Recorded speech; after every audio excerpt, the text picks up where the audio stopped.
I finally saw my doctor, so let's discuss what happened during my visit.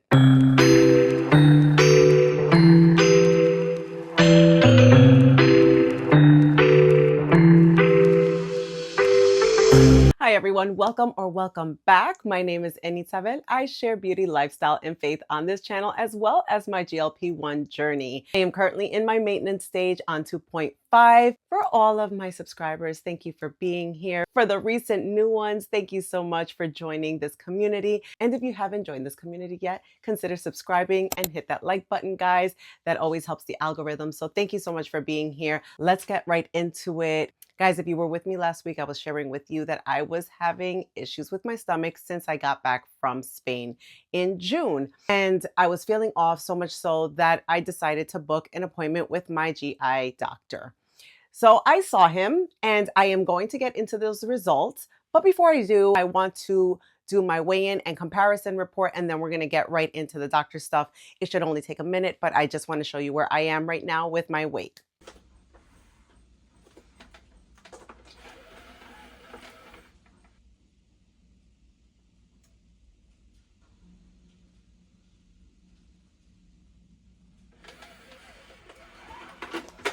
Okay, guys, so as you can see, I am at 147 pounds. Now, the only thing is that I'm taking the weight with a grain of salt because I actually had weighed myself a little later in the day. I had something to eat. I was already pretty much into the day. So I like to usually weigh myself in early in the morning. I feel like that's the true weight. So all of that to say, I don't think it was the true weight, but we will see next week when it compares to whatever when it compares to what I weighed in this week. So let's take a quick look at the comparison report. Weight, again, 147. Body fat percentage is 35.9%. Body fat mass is 52.8 pounds. The muscle percentage is 59.7. And the protein percentage is 12.8. Protein mass is 18.8 pounds. Body water percentage is 46.9%. The subcutaneous fat is 25.6%. Visceral fat is 10. Metabolic age is 46. This is really weird. My optimal weight, 116.8 pounds. Where? I will be looking like Skeletor. Like, no, I cannot be 116 pounds. I'd be looking crazy at 116 pounds. That's why I take these kind of reports, and not for nothing, it's not just this, because if I were to go to my doctor, they would probably also like group me in that range of like, I should probably be in the 120s, 115 to 120. It's always been like that. And I cannot imagine myself at that weight. I would look terrible. So I don't go by that. I go by what makes me feel good and is my body healthy. And I'm a Latina. Like I naturally come with some fluff, guys. It's just, it is what it is. All right. So I just thought it was interesting to share that. I say this because naturally, if I am not at this weight, I'm always going to seem overweight, right? Like this is never going to reflect that I am, at my optimal weight. So I just wanted to share that with you. Now, let's jump into my doctor's visit. I saw my GI doctor on Monday. First thing he did was ask a series of questions. We talked about me being on the GLP-1. He asked me what I was feeling, went through all of my symptoms, and he wrote it down. Before I go into this story, I also want to disclose this is my experience. I'm not giving medical advice, and I am not saying to do anything. Like I am telling you purely what he's told me. The things that he tells me does not apply to everyone. You should definitely seek a health professional if you're going through anything that might even be similar. Just don't think that because he tells me these things, it would apply to you. I just think that everybody's story is different and you should always get checked out. Okay, just wanted to say that. We go through everything that I've been feeling and he tells me, okay, well, you are on a GLP-1 and a lot of the things that you are telling me could be GLP-1 related. But he was like, but I don't want to assume, and it's always best to run a series of tests. So I'm like, okay, I'm on board. He also explained to me how being on a GLP-1, even when we're off it for weeks, can still be in the systems for weeks and weeks and weeks. So I was just like, okay, good to know. I also did kind of know that because in previous conversations and in videos that I've had here, we have discussed how GLP-1, even if you stop it, will still be in your system for a few weeks. So he literally confirmed that for me.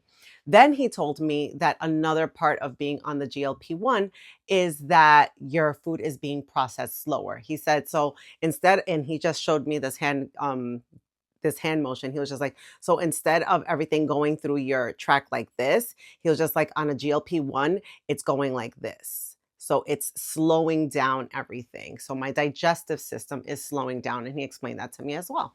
Makes sense. Okay. So he sent me on my merry way. He wanted me to get blood work. He wanted me to get an ultrasound, and he wanted me to get a stool sample and endoscopy. So thankfully, because my brother does work at the place, we were able to move quickly and schedule everything throughout the week. Thankfully, the staff there has been so amazing, and they were able to squeeze me in here and there. Now, because I was able to get the ultrasound results and the blood results, I can discuss those real quick, and a few of the stool results, we can discuss those real quick. Now, his concern was, okay, maybe you picked something up in Spain, and that is what's causing you to have these flare-ups. Okay.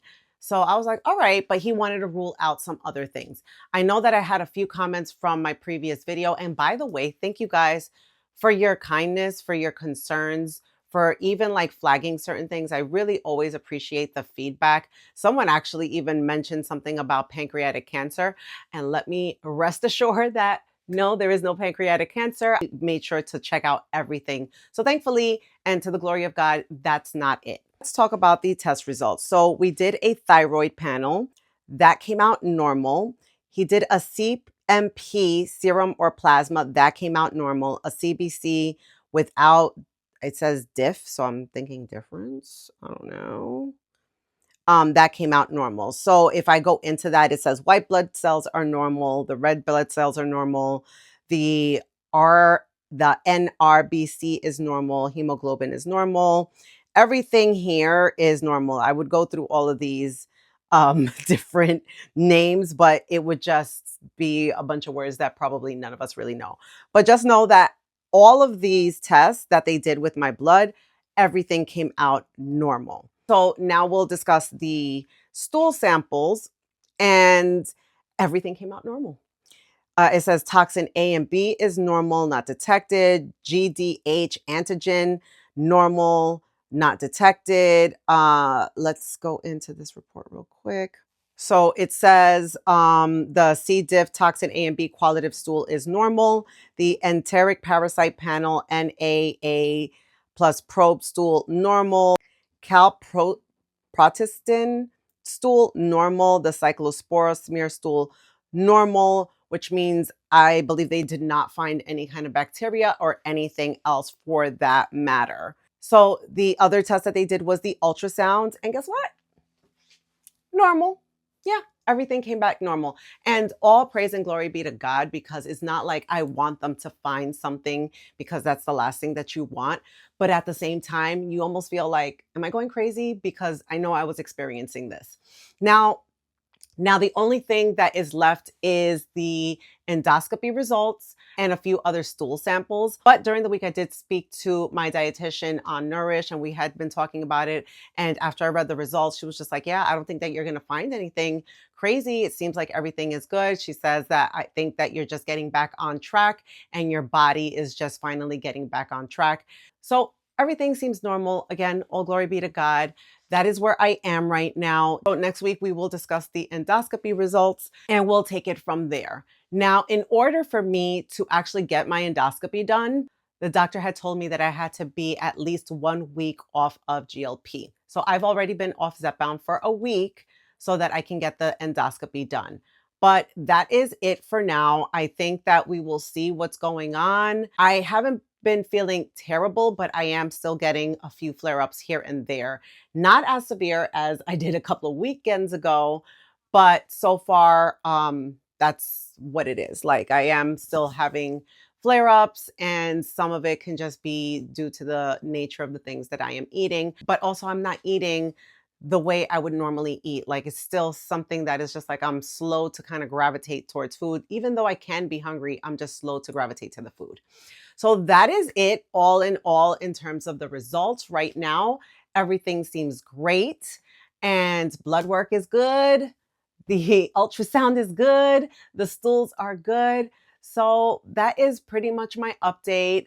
A little bit baffled, but then again, God. So we will just continue to explore. So thank you for those of you who have kept me in your prayers. I truly appreciate it. I always value your feedback and comments so much. So thank you so much. Every time you guys leave a comment, it warms my heart, even when you're just giving feedback or even when you're sharing your own personal stories. I love it. I love knowing how you're doing and your updates as well. So with that being said, I am going to close out today, and I will continue praying that God blesses you in new and amazing ways each and every single day. Take care.